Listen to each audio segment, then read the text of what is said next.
Okay, तो सबसे पहले आपको कॉन्ग्रेचुलेशंस कि आपने बोर्ड एग्जाम अपना पास कर लिया है। तो good morning, good afternoon and good evening, जब भी ये वीडियो आप देख रहे हैं तब का पकड़ लीजिए। अगर आप कॉमर्स फील्ड में आ रहे हैं, कॉमर्स स्ट्रीम चूज कर रहे हैं, तो ये वीडियो सिर्फ और सिर्फ आपके लिए है, because I will provide you the lectures for free. यहाँ पे इस चैनल पे आपको 11th के 12th बीकॉम, आईपीसीसी और सीए फाइनल के सारे सब्जेक्ट्स मिलेंगे फॉर फ्री। अभी हम जर्नल एंट्री पढ़ेंगे इस वाले टॉपिक में, ठीक है। और जर्नल एंट्री एक तरीके से बैकबोन है आपके अकाउंट सब्जेक्ट का। अगर आप अकाउंटिंग पढ़ रहे हैं, अकाउंट्स पढ़ रहे हैं, तो ये समझ लो कि जर्नल एंट्री एक बैकबोन है और बिना बैकबोन के आप खड़े नहीं हो सकते। तो आपका जर्नल एंट्री पे पकड़ बहुत ही अच्छा होना चाहिए, बहुत ही अच्छा होना चाहिए। ओके, या आप 11th में हो, चाहे आप 12th में हो, बीकॉम में हो, सीए फाउंडेशन में हो, सीए इंटर में हो या सीए फाइनल में हो, कहीं पे भी हो आप जनरल एंट्री के सहारे बहुत अच्छा कर सकते हो। आपका जनरल एंट्री पे पकड़ बहुत ही अच्छा होना चाहिए। एक अकाउंटेंट जब जनरल एंट्री अच्छे से पढ़ पाता है, उसको मैनेज और कंट्रोल कर पाता है, तभी वो एक अच्छा अकाउंटेंट कहलाता है, ठीक है। तो basically who control, manage and read general entry is a hero, या लड़कियां कह सकती है हीरोइन, ठीक है ना। तो चलिए अब हम जनरल एंट्री पढ़ते हैं। तो देखो, सबसे पहले इसका फॉर्मेट हम पढ़ते हैं। आप थोड़ा सा मतलब मेरे साथ साथ चलना, जैसे जैसे मैं आपको पढ़ा रहा हूँ बस उसको साथ साथ लेकर के चलना, ठीक है। कंफ्यूज मत हो, इधर उधर दिमाग मत घुमाओ, जो मैं पढ़ा रहा हूँ उसके साथ साथ चलो। जब क्लास कंप्लीट हो जाएगी उसके बाद आपके मन में जो भी क्वेरी आएगा कमेंट में डालना, उस हर एक क्वेरी का जवाब मैं दूंगा। इंस्टाग्राम पे डाल सकते हो आप, ठीक है। मैंने टेलीग्राम चैनल भी बना रखा है विजन सी ई लर्निंग से, उस पर आप अपना क्वेश्चन का फ़ोटो खींच करके उसको भी डाल सकते हो, ठीक है। तो चलो अब हम फॉर्मेट पढ़ते हैं, जनरल एंट्री का फॉर्मेट क्या होता है। सबसे पहले तो जनरल एंट्री के फॉर्मेट में हम एक ऊपर से लाइन खींचेंगे। हम हमेशा स्केल का यूज़ करेंगे। अभी मैं स्केल यूज़ नहीं कर रहा हूँ, माफ़ कीजिएगा, लेकिन यूज़ हमेशा हम स्केल का ही करेंगे, ठीक है। ये आप दिमाग में बैठा लो। जनरल एंट्री में ऊपर से लाइन खींचने के बाद टोटल हमें 5 कॉलम बनाने हैं। कितने कॉलम बनाने हैं? 5 कॉलम बनाने हैं। पहला कॉलम होगा हमारा डेट का, दूसरा कॉलम पार्टिकुलर का होगा। पार्टिकुलर में ज़्यादा स्पेस रखेंगे ताकि उसमें एंट्री हो सके, ठीक है। उसके बाद सबसे छोटा कॉलम होता है LF का, लेज़र फोलियो कहते हैं उसको, ये मैं समझाऊंगा क्या होता है। देन अमाउंट का 2 कॉलम होता है, एक अमाउंट डेबिट साइड का होता है, एक अमाउंट क्रेडिट साइड का होता है। दोनों अमाउंट का कॉलम जो होता है वो बिल्कुल बराबर बराबर होना चाहिए। जनरल एंट्री और अकाउंट में एक चीज़ का बहुत महत्व है, फॉर्मेट का। उसको आप कैसे दिखाते हो, उसको आप प्रेजेंट कैसे करते हो। अगर आपका प्रेजेंटेशन अच्छा है तो आपके मार्क्स भी अच्छे होंगे, हमेशा याद रखिएगा, ठीक है ना। तो अब देखो कितना कॉलम हो गया, डेट का 1 हो गया, पार्टिकुलर 2 हो गया, LF 3 हो गया, अमाउंट 4 हो गया, दूसरा अमाउंट 5 हो गया, टोटल 5 कॉलम हो गया। जैसा बनाया है वैसा ही बनाना है। अब देखो, जो इंट्रोडक्टरी लेक्चर आज मैंने नहीं लिया, मैं सीधा जनरल एंट्री आपको पढ़ा रहा हूँ, ठीक है। तो जो इंट्रोडक्टरी लेक्चर होगा आपका, उसमें मैं आपको अकाउंटिंग पढ़ाऊँगा कि अकाउंटिंग क्या होता है। उसके बाद बताऊँगा अकाउंटेंसी क्या होता है। उसके बाद बताऊँगा अकाउंट क्या होता है। फिर तीनों में डिफरेंस क्या होता है। एक्चुअली में होता है, तीनों में डिफरेंस होता है और तीनों अलग अलग चीज़ें हैं।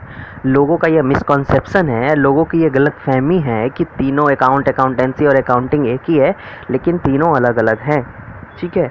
अकाउंट्स कब आया, अकाउंट्स क्यों आया, किसने लाया इसको, पहली बार किसने यूज़ किया, ठीक है ना। तो ये सब कुछ मैं बताऊंगा, लेकिन वो इंट्रोडक्टरी लेक्चर में बताऊंगा, ठीक है। तो डेबिट क्या है, क्रेडिट क्या है, ये भी आपको आगे बताऊंगा। ऊपर में मैंने DR और CR तो लिख दिया है, लेकिन DR CR लिखने के बाद डेबिट और क्रेडिट क्या है ये भी मैं आपको बताने वाला हूँ, ठीक है। तो फिक्र मत कीजिए, सब कुछ बताऊंगा, लेकिन वो अभी नहीं बताऊंगा, वो इंट्रोडक्टरी लेक्चर में बताऊंगा। टेंशन मत लो, सब कुछ आपका कॉन्सेप्ट क्लियर होगा। अभी मैं जनरल एंट्री पढ़ा रहा हूँ, तो सिर्फ फोकस करना जनरल एंट्री पे, ठीक।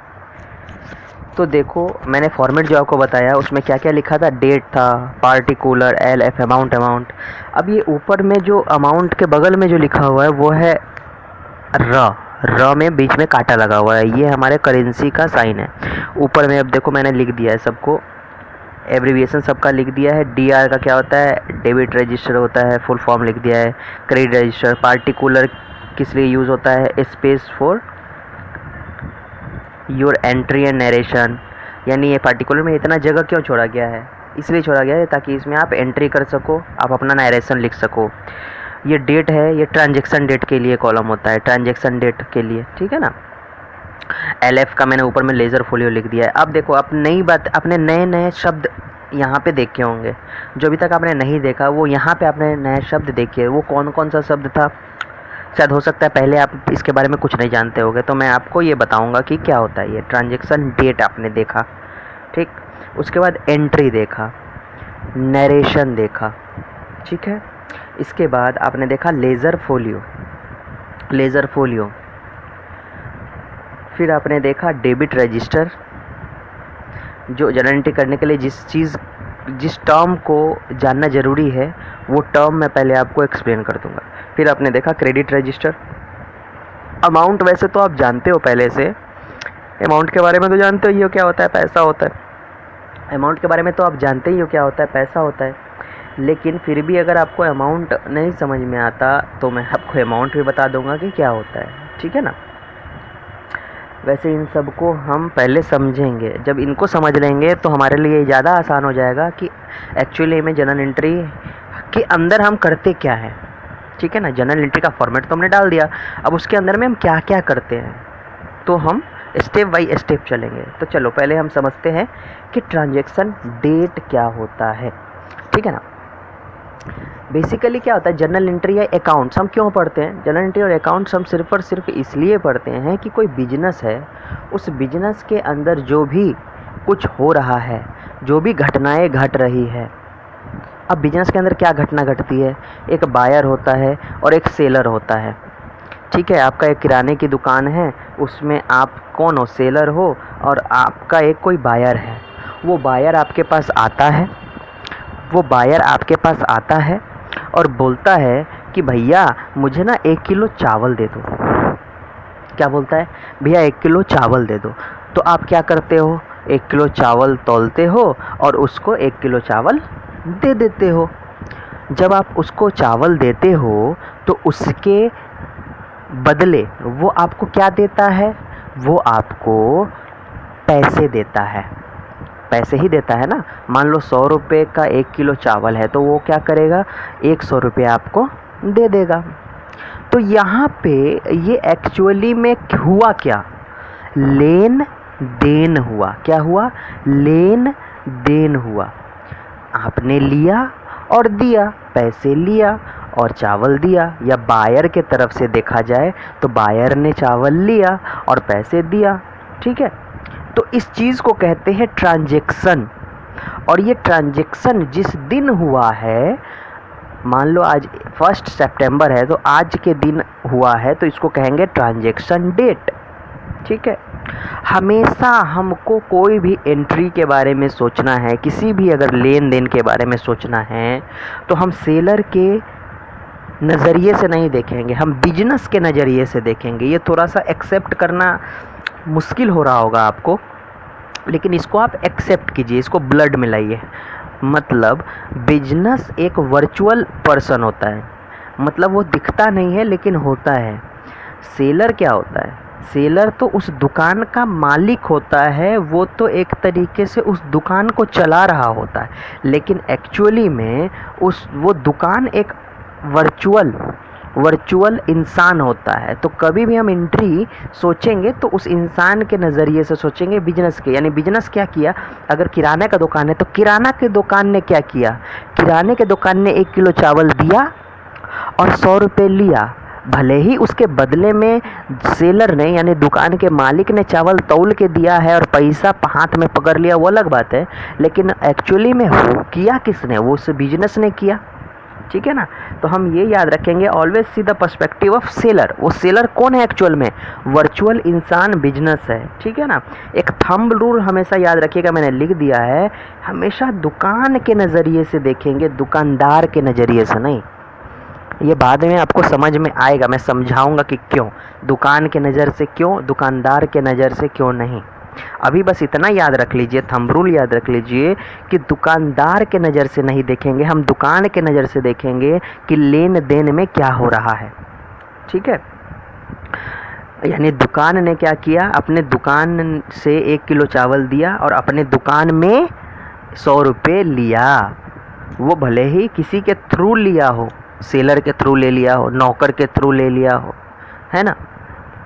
तो हमेशा ये याद रखिएगा, ओके। अब देखिए, इसी ट्रांजैक्शन में जब ट्रांजैक्शन डेट हमको पता चल गया, जब ट्रांजैक्शन डेट हमें पता चल गया कि ट्रांजैक्शन डेट क्या है, उसके बाद हमने देखा कि जो दिया और क्या लिया, जो दिया और लिया ना, उसी चीज़ को हम एंट्री कहते हैं। 2 तरीके 3 तरीके बहुत तरीके के भाषा होते हैं, इंग्लिश भाषा होता है, हिंदी भाषा होता है, उसी तरीके से अकाउंट्स का भी भाषा होता है, जर्नल एंट्री, ठीक है ना। तो किताब में, बुक्स ऑफ अकाउंट में हम इसको कैसे लिखेंगे, इस लेन देन की प्रक्रिया को हमको लिखना पड़ेगा ना अपने अकाउंटिंग के भाषा में, तो उसी को हम एंट्री कहते हैं, उसको लिखने के तरीका को हम एंट्री कहते हैं, ठीक है। वो कैसे लिखते हैं उसके लिए हमको ग्रामर पढ़ना पड़ता है। इंग्लिश में हम कैसे लिखते हैं उसके लिए हमें ग्रामर पढ़ना पड़ता है। वैसे ही एंट्री को कैसे लिखते हैं इसके लिए हमको रूल्स पढ़ना पड़ता है। जर्नल एंट्री को लिखने के लिए रूल्स पढ़ना पड़ता है, वो अभी आगे पढ़ाऊँगा मैं, ठीक है। अब उस एंट्री को तो हमने लिख लिया, अपने अकाउंटिंग के भाषा में लिख लिया, लेकिन आपका जो दुकान का मालिक है या दुकान का कोई दूसरा पर्सन है जिसको उस एंट्री को पढ़ना है, ज़रूरी तो है नहीं कि जो दुकान का मालिक है। एक चीज़ बताइए, जो अकाउंट्स का बुक बना रहा है, जर्नल एंट्री बना रहा है, वो कौन होगा? वो या तो अकाउंटेंट होगा या चार्टर्ड अकाउंटेंट होगा, बेसिकली जिसने अकाउंटिंग पढ़ी होगी वही तो जर्नल एंट्री कर रहा होगा। लेकिन जो बंदा अकाउंट्स नहीं जानता, जैसे कोई सेलर है, दुकान का मालिक है जो अनपढ़ है, जिसने पढ़ाई नहीं है या 10वीं तक क्लास पढ़ा है, या फिर उसको कोई ज़्यादा नॉलेज है नहीं और उसको इंग्लिश आती है, हिंदी आती है, हिंदी आता है, उसको हिंदी आता है, इंग्लिश आता है, अकाउंट्स नहीं आता, उसने अकाउंटिंग कभी पढ़ी नहीं है। तो जब अकाउंटिंग उसने पढ़ी ही नहीं है, तो अगर आप उसको अकाउंटिंग के भाषा में लिख करके दे दोगे एंट्री, अल्टीमेटली उसको भी तो समझना पड़ेगा, कभी ना कभी बैठ करके वो ये तो देखेगा ना कि भैया मेरे दुकान में क्या ट्रांजैक्शन हुआ, क्या नहीं हुआ। दुकान का मालिक ट्रांजैक्शन की एंट्री नहीं करता है अकाउंटिंग में, एक्चुअली में अकाउंटेंट करता है, काम अकाउंटेंट का है वो। लेकिन जो ज़्यादा तेज होते हैं सेलर, वो ये समझते हैं कि हम अकाउंटेंट को पैसे क्यों दे, खुद ही कर लेते हैं। तो अकाउंटिंग अगर उन्होंने पढ़ा है तो वो खुद एंट्री कर लेते हैं। लेकिन बहुत सारे ऐसे होते हैं जो इलिटरल होते हैं, जो अकाउंटिंग नहीं जानते, वो अकाउंटेंट से करवाते हैं या चार्टर्ड अकाउंटेंट से करवाते हैं, ठीक है ना। तो उस केस में अगर आपने एंट्री कर दी और बाद में अगर 1 साल के बाद उसको घाटा नफ़ा देखना है कि इस दिन क्या ट्रांजैक्शन हुआ ये देखना है, वो आपका जर्नल एंट्री खोल करके बैठेगा, उसको कुछ समझ में आएगा? कुछ भी नहीं समझ में आएगा। तो उस बंदे को थोड़ा बहुत समझ में आ जाए, इसके लिए हम उस जो एंट्री करते हैं उस एंट्री के नीचे में नरेशन लिखते हैं, इंग्लिश में या हिंदी में। ये थोड़े बहुत में हिंट्स लिख देते हैं कि ऊपर में जो हमने एंट्री किया है वो एंट्री एक्चुअली में क्या है, इसकी हिंट्स लिख देते हैं, इसका हिंट्स लिख देते हैं शॉर्टकट में, ठीक है। कि भैया ऊपर में हमने 1 किलो चावल बेचा और 100 रुपया लिया, इसका जो है सो ये एंट्री है। तो जो बंदा नहीं जानता है अकाउंटिंग, वो भी उस नरेशन को पढ़ करके समझ पाएगा। तो नरेशन बेसिकली यही होता है, ठीक है। नरेशन समझ में आ गया आपको, ट्रांजैक्शन डेट समझ में आ गया, एंट्री क्या होता है समझ में आ गया, नरेशन क्या होता है ये भी समझ में आ गया। अब चलिए हम पढ़ते हैं ledger folio. Ledger folio basically क्या होता है? लेजर फोलियो क्या होता है? तो फोलियो का मतलब तो पेज नंबर होता है, इतना तो जानते हो आप। फोलियो का मतलब होता है पेज। तो पहले के ज़माने में क्या होता था, पुराने ज़माने में क्या होता था कि जर्नल एंट्री जो होती थी वो एक पेज पे बना लिया, ठीक है। पूरे एक पेज पे आज दिन भर का जो भी हुआ लेन देन वो सारा एक पेज पे बना लिया, और उस पेज को फिर अलग अलग पेज पे क्लासिफाई किया जाता था। यानी जो भी लेन देन हुआ है उसमें जितने भी इवेंट या जितने भी पर्सन इन्वॉल्व है उस पर्सन के स्पेसिफिक एक अलग से कॉपी बनाई जाती थी, और उस कॉपी में उसके बारे में अलग से लिखा जाता था। चलो इसको और अच्छे से मैं समझाता हूँ, आपको एक एग्जांपल देता हूँ। मान लो आपका एक शॉपिंग कॉम्प्लेक्स है, और शॉपिंग कॉम्प्लेक्स में आप चावल बेचते हो, बैट बेचते हो, पेन बेचते हो, जूता भी बेचते हो, कॉपी भी बेचते हो, ठीक है ना। तो ये समझ लो कि 1 2 3 4 5, अब कपड़ा भी बेचते हो, 6 चीज़ें आप बेचते हो। एक शॉपिंग कॉम्प्लेक्स है जिसमें आप ये 6 चीज़ें बेचते हो। ये सारी चीज़ें आप मार्केट से ख़रीद करके लाओगे, ठीक है, होलसेल में, और इसको मार्केट से ख़रीद करके लाओगे होलसेल में, और इसको अपने दुकान में सजाओगे। इसको अपने दुकान में सजाओगे ना, ऐसे तो नहीं है कि पूरे मार्केट से ट्रक में भर कर के ले आए और ट्रक में भरने के बाद इसको हम सीधा का सीधा जा कर के डाल दिए, कहीं पे भी इकट्ठा करके रख दिया। ऐसा तो नहीं करोगे। जो डब्बे होते हैं उस डब्बों को हम क्या करेंगे, क्लासिफाई करेंगे। यानी कॉपी का एक कबर्ड आपका अलग बना होगा, पेन का स्टोर अलग बना होगा, जूते का अलग बना होगा, कपड़े का फ्लोर अलग होगा, चावल का फ्लोर अलग होगा, है ना। ये सब अलग अलग होगा। तो जो भी हम खरीद के लाएंगे उसको हर अलग अलग स्टोर में क्लासिफाई करेंगे, ठीक है। पहले तो एक इकट्ठा एक स्टोर होगा जिसमें हम ट्रक से माल निकलवा करके अपने स्टोर में रख लेंगे, जहाँ पे एक क्यूमुलेटिव स्टोर होता है ना, एक जगह कहीं पे रख लेंगे। उसके बाद थोड़ा थोड़ा करके उस स्टोर में से निकाल करके हम कहाँ रखेंगे, जिस चीज़ की जगह जहाँ है उसको वहाँ पे सिचुएट कर देंगे, उसको वहाँ पे रख देंगे, ताकि हमको आसानी से अगर जूता ढूंढना है तो हमको उस जो सारा इकट्ठा रखा हुआ है वहाँ पे ना जाना पड़े, और हमको कहाँ जाना पड़े, जूते वाले कबर्ड के नीचे हम वहाँ जाएंगे, ये जूते वाले फ्लोर में जाएंगे और देख लेंगे कि भैया जूते में क्या हुआ, आया गया, टूट गया, फूट गया, है ना, चोरी हो गया, क्या हुआ क्या नहीं हुआ, हम जूते वाले कबर्ड में देखेंगे, ठीक है। तो इस तरीके से हम क्लासिफाई करते हैं, है ना, समझ में आया। और ये बहुत ही महत्वपूर्ण है, क्लासिफाई करना बहुत ही ज़रूरी है, क्योंकि अगर एक जगह कोई भी चीज़ रहेगा तो हम कभी भी नफ़ा नुकसान नहीं निकाल सकते, हमको पता ही नहीं चलेगा कि हो क्या रहा है ना। तो इसलिए हम सबको अलग अलग जगह पे डाल देते हैं। तो जर्नल जो होता है ना, जर्नल एंट्री जो होता है वो एक तरीके का स्टोर होता है। यानी जर्नल एंट्री में हम जो भी ट्रांजैक्शन हो रहा होता है हमारे दुकान में वो सारा एंट्री कर रहे होते हैं, डेली का एंट्री हम कर रहे होते हैं कि चावल बेचा, सैलरी दिया, ये दिया। एक्चुअली जर्नल एंट्री के पेज में हम लोग बहुत सारी चीज़ें लिखते हैं, बहुत सारी एंट्रीज़ लिखते हैं, जैसे राम के साथ परचेज़ हुआ या राम के साथ ट्रांजैक्शन हुआ, मोहन, सोहन, रोहन, जिनके जिनके साथ भी ट्रांजैक्शन होता है सारा कुछ हम कहाँ लिखते हैं, जर्नल एंट्री में लिखते हैं। लेकिन फिर बाद में इसको हम क्लासिफाई करते हैं, राम के साथ जो भी ट्रांजैक्शन होगा वो राम वाले खाता बुक में ही हम लिखेंगे, मोहन के साथ जो भी होगा वो जर्नल एंट्री में से हम मोहन वाले सारे ट्रांजैक्शन को छांट के चुन के मोहन वाले कॉपी में जा कर के लिखेंगे, ताकि जब भी हमको ढूंढना पड़े कि मोहन के साथ क्या ट्रांजैक्शन हुआ है तो हमें जर्नल एंट्री में ना आना पड़े, सीधा का सीधा हम मोहन वाले बुक में जाएंगे और वहाँ ढूंढ लेंगे, ठीक है ना। तो यही मतलब होता है। अब उस मोहन वाले बुक में जो ट्रांजैक्शन, मान लो जर्नल एंट्री में कोई ट्रांजैक्शन हमने किया है और तीसरे नंबर का ट्रांजैक्शन है, उसमें लिखा हुआ है मोहन के साथ का जो भी लेन देन हुआ, और मोहन के जर्नल वाले कॉपी में जिस पेज नंबर में वो ट्रांजैक्शन लिखा होगा उस लेजर वाले कॉपी का पेज नंबर हम कहाँ लिखेंगे, इस जर्नल एंट्री के जो साइड में LF है उसमें लिखेंगे। यानी पहले हम पूरा जनरल एंट्री बना लेते हैं, उसके बाद जब हम लेजर बनाते हैं तो लेजर में जिस पेज नंबर पे उस एंट्री के बारे में लिखा जाता है वो पेज नंबर फिर बाद में आकर के हम जनरल एंट्री के LF वाले कॉलम में डाल देते हैं। ठीक है।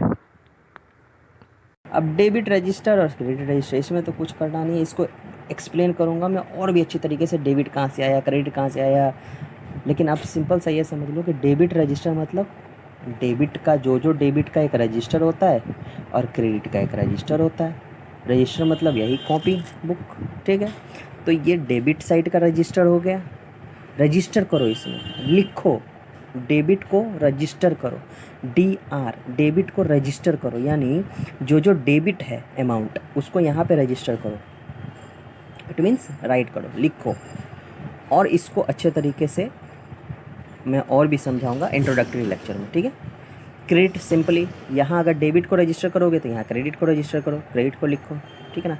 और अमाउंट मतलब होता है पैसा, करेंसी, मनी। ठीक, करेंसी या फिर इन टर्म्स ऑफ मनी, याद रखिएगा, इन टर्म्स ऑफ मनी। ये चीज़ जो है ना आपको आज काम नहीं आएगी, 11th में काम नहीं आएगी, 12th में काम नहीं आएगी। आगे बढ़ोगे, बीकॉम में जाओगे तो ये शब्द आपको काम में आएगा, इन टर्म्स ऑफ मनी या, ठीक है ना। तो आपको अभी मनी से काम चल जाएगा, करेंसी से काम चल जाएगा, लेकिन फिर भी ये लिख लो, याद रहेगा ना कि एक 11th में या फिर 12th में जब हम जनरल एंट्री पढ़ रहे थे तो एक सर थे जिन्होंने हमें ये बता दिया था पहले ही। तो ये याद रखिएगा, इन टर्म्स ऑफ मनी। ठीक है, तो आपने ये समझ लिया कि इस फॉर्मेट में, ये फॉर्मेट कैसा होता है जनरल एंट्री का, और ये फॉर्मेट कभी बदल नहीं सकता, जैसा है वैसा ही है। डेट यहाँ लिखना ही है, ये समझने के लिए लिखना है, एग्ज़ाम में ये नहीं लिखना है। ठीक है ना, ये एग्ज़ाम में नहीं लिखना है, ये मैंने समझने के लिए लिख दिया है आपको। ये डेट, ये पार्टिकुलर, LF अमाउंट, ये 100% लिखना है। R और DR और CR ये लिखना ही है 100%। ठीक है, एग्ज़ाम में भी पहले आप फॉर्मेट बनाओगे तभी जनरल एंट्री करोगे। अब आते हैं हम कि जनरल एंट्री कैसे करते हैं, हाउ, इस सवाल पे आते हैं। ठीक है, ओके। तो अब क्या है, ये दोनों रूल जो है हमारे पास, गोल्डन रूल और अमेरिकन रूल, इस दोनों में बारी बारी से हम दोनों रूल को पढ़ेंगे। तो पहले हम चलते हैं गोल्डन रूल को पढ़ने। पहले गोल्डन रूल समझ लेंगे, इससे हम एंट्री पास करना सीख लेंगे। उसके बाद फिर अमेरिकन रूल पे आएंगे, वो समझेंगे, और फिर उससे वही एंट्रीज पास करेंगे जो हमने गोल्डन रूल से पास किया है। ठीक है, गोल्डन रूल क्या करता है, गोल्डन रूल एक्चुअली में करता ये है कि जितने भी टर्म्स यूज़ होते हैं अकाउंटिंग में, सबको वो 3 तरीके के क्लासेस में क्लासिफाई कर देता है। यानी 3 तरह से वो उसको क्लासिफाई कर देता है। गोल्डन रूल कहता है कि या तो अगर आप जो भी टर्म यूज़ कर रहे हो, या तो वो पर्सनल अकाउंट होगा, या फिर वो रियल अकाउंट होगा, या फिर वो नॉमिनल अकाउंट होगा। ये 3 तरीके के क्लासिफिकेशन को वो बताता है कि 3 तरीके का क्लासिफिकेशन होता है अकाउंट्स में। और आपका जितना भी टर्म है, जितने भी इवेंट्स हैं अकाउंटिंग में, वो इन्हीं 3 में से कहीं एक पे फॉल करेगा, यानी इसी 3 में से कहीं एक पे जा कर के वो क्लासिफाई होगा। ठीक है, तो अब इसका अलग अलग नियम है कि पर्सनल अकाउंट किनको कहेंगे, रियल अकाउंट किनको कहेंगे, और नॉमिनल अकाउंट किनको कहेंगे। ठीक है, यानी what is personal account, what is real account, what is nominal account. ठीक है, सिंपली आपको यह याद करना पड़ेगा कि पर्सनल अकाउंट में क्या क्या आता है, रियल अकाउंट में क्या क्या आता है, और नॉमिनल अकाउंट में क्या क्या आता है। तो स्टेप बाय स्टेप चलेंगे, हम उसको समझते हैं। ठीक है ना, स्टेप बाय स्टेप चल करके हम समझेंगे कि ये तीनों अकाउंट एक्चुअली में होता क्या है। या मैं नोट डाउन कर देता हूँ। Simply all the accounts, all the name, transaction, events are classified in 3 accounts. Okay, देखो इस लेक्चर से या CBSE वाले हो, या फिर बिहार बोर्ड वाले हो, या कोई भी हो, UP बोर्ड वाले हो, या कोई भी अकाउंट्स पढ़ते हो, आप पढ़ सकते हो। आप साउथ इंडियन, नॉर्थ इंडियन, कोई भी हो, I will give you lecture in English too, ठीक है। तो इसलिए फिक्र करने की बात नहीं है, अगर आप बोलोगे तो मैं सारा का सारा इंग्लिश में कन्वर्ट करके ट्रांसलेट करके भी उसको डाल दूँगा, कोई दिक्कत वाली बात नहीं है उसमें, ठीक है।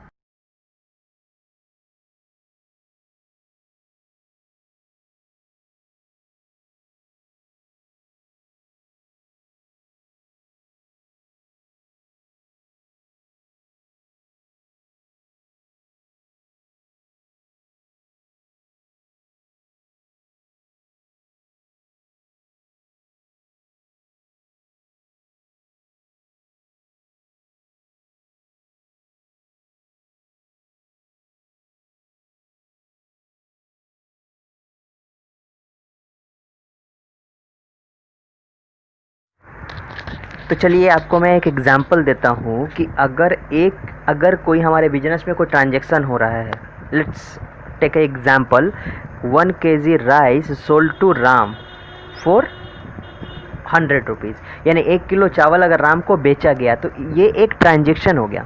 अब इस ट्रांजैक्शन में कौन से इवेंट्स आ गए, कौन से ट्रांजैक्शन हो गए?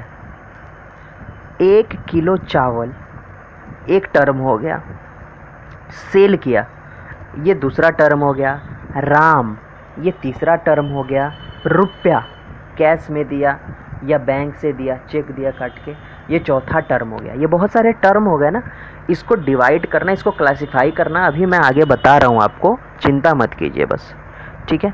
तो ये हो गया है आपका अलग अलग टर्म ऑफ अकाउंटिंग का। तो ये हमारा जो गोल्डन रूल कहता है वो कहता है कि देखो आपके पास जो ट्रांजैक्शन है ना, इसमें जितने भी टर्म्स आए हैं इन सारे टर्म्स को आप क्या कर दो, तीन भाग में क्लासिफाई कर दो। ज़रूरी नहीं है कि जो भी ट्रांजैक्शन हो रहा है वो सारा का सारा तीनों भाग में क्लासिफाई होगा ही होगा, ठीक है ना।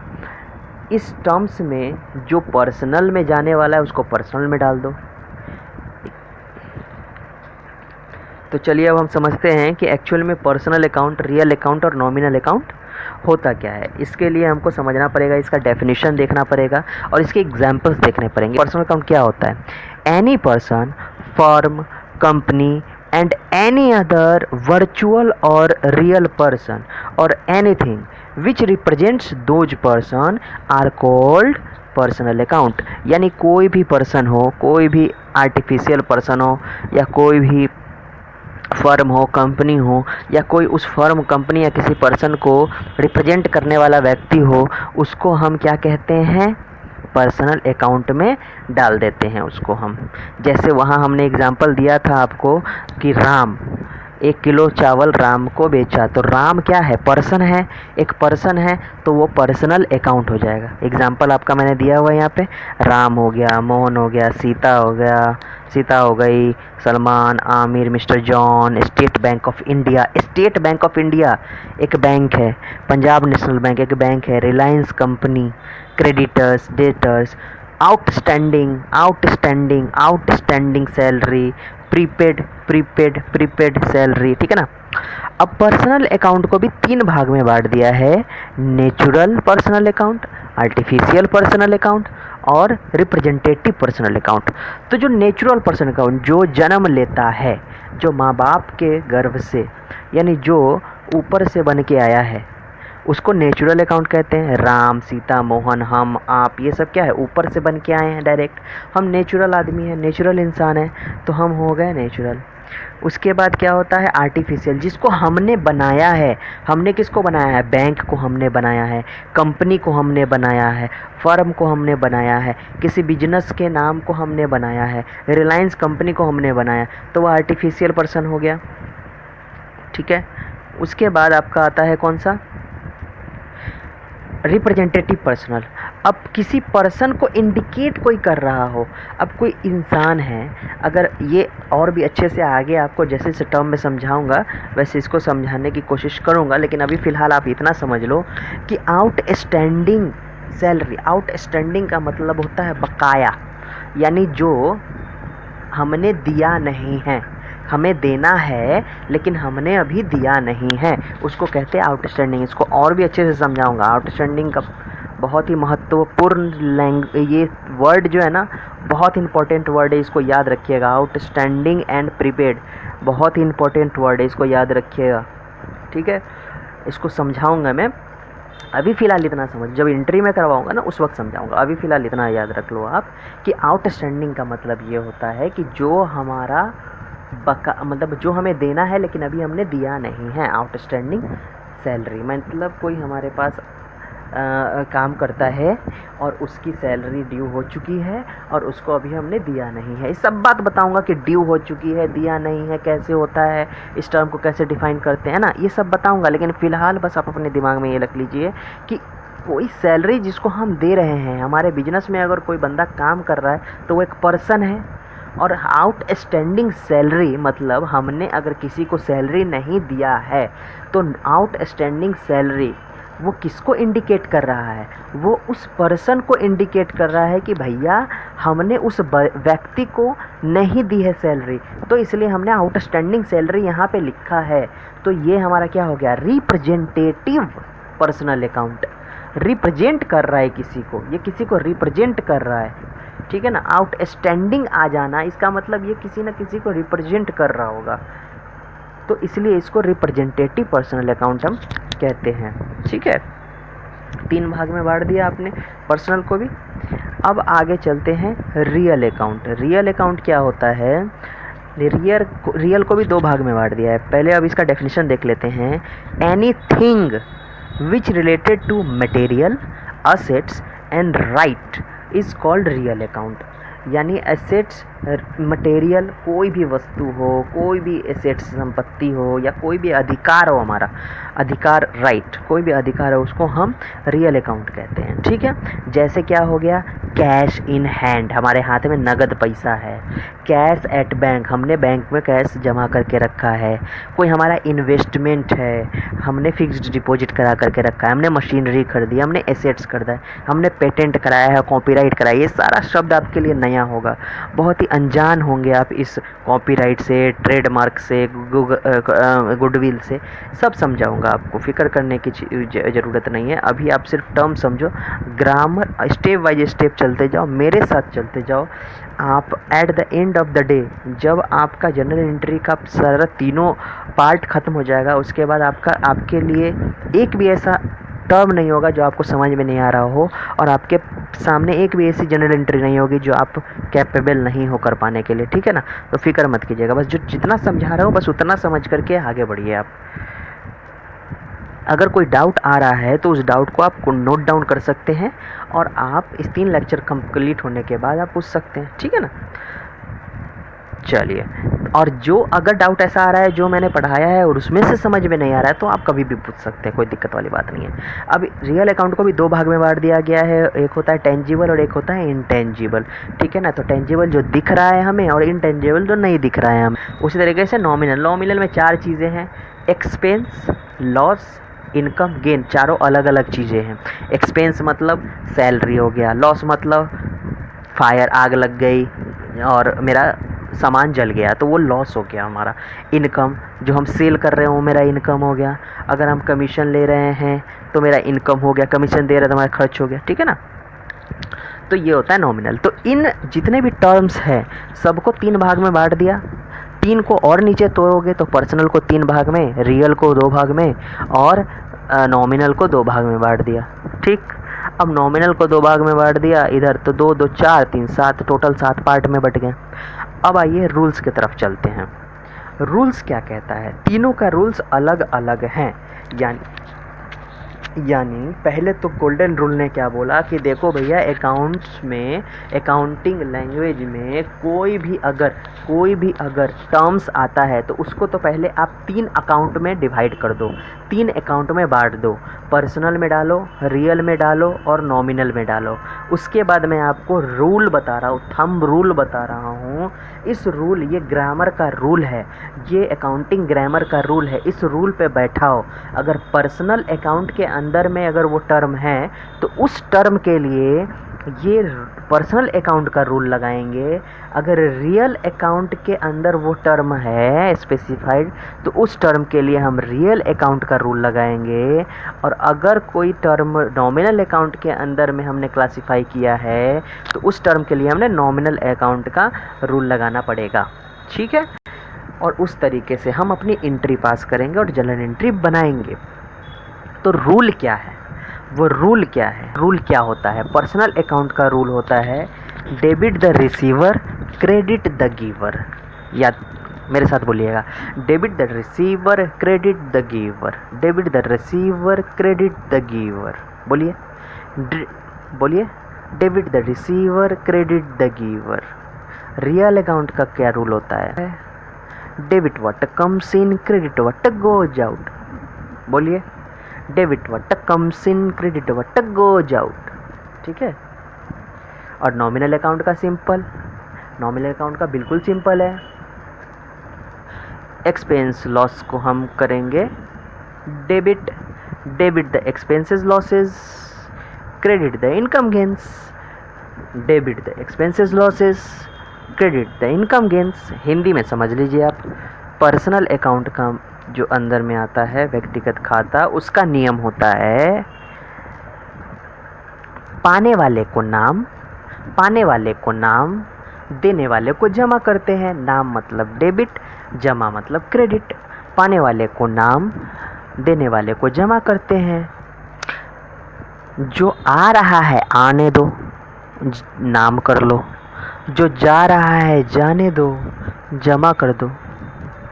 जो आ रहा है आने दो, जो जा रहा है जाने दो। ठीक है। इसके बाद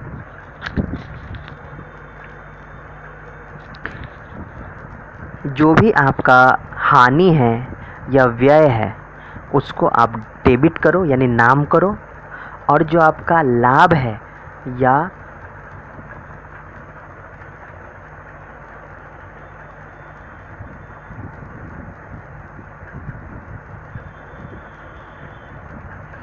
आय है, जो खर्चा है हानि है, जो खर्चा है हानि है, जो खर्चा है हानि है उसको नाम करो।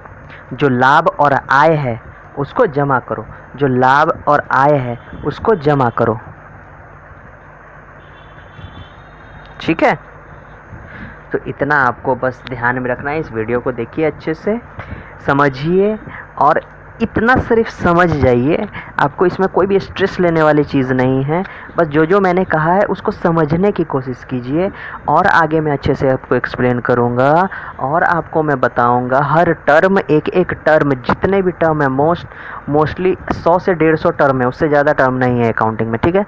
100 से 150 टर्म आपको मैं लिखवाऊँगा और एक एक टर्म समझाऊँगा, उसका इस्तेमाल कहाँ किया जाता है वो समझाऊँगा, और तब उसको डिवाइड करके दिखाऊँगा पर्सनल, रियल और नॉमिनल अकाउंट में, कि वो पर्सनल अकाउंट है या रियल अकाउंट है, आपसे चूज़ करवाऊँगा। उसके लिए आप फिक्र मत कीजिए। ठीक है ना। तो अभी जितना मैंने आपको बताया है बस उतने पे स्टिक रहिए और इसको देखते रहिए। अगला वीडियो आपके सामने तुरंत आने वाला है। बस बने रहिए, सब्सक्राइब, लाइक करते रहिए और अपने दोस्तों के साथ शेयर करते रहिए। Okay, thank you.